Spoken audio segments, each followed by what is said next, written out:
It's the You Never Know, You Know What I Mean podcast. He talked about his time in Cleveland, and, he doesn't have any regrets.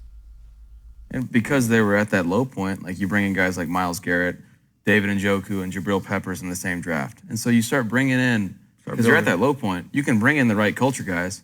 But guess what? If you're bringing in the right culture guys, you have to feed into it. You have to let that be the one. Right. You have to let that take over. And, like, you bring in a guy like Jarvis Landry in free agency, and the guy will work his ass off for you. But, like, you have to follow those culture guys to get a place like that turned around.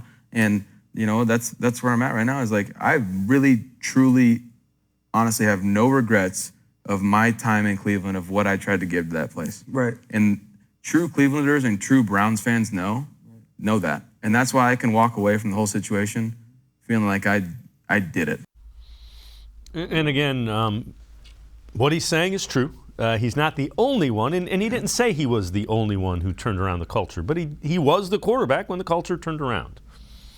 Yeah, and that was one of the reasons why John Dorsey was attracted to him, because he had that sort of edge to him. He wasn't a guy who was afraid of the Cleveland jersey of infamy, of quarterback infamy. Baker embraced being the guy who was going to break that.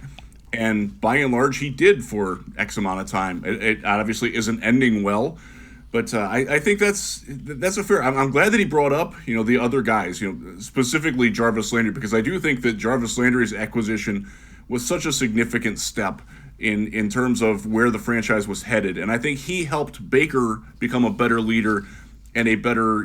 I think he showed him how to be a better Baker Mayfield, and I'm glad that he acknowledged that.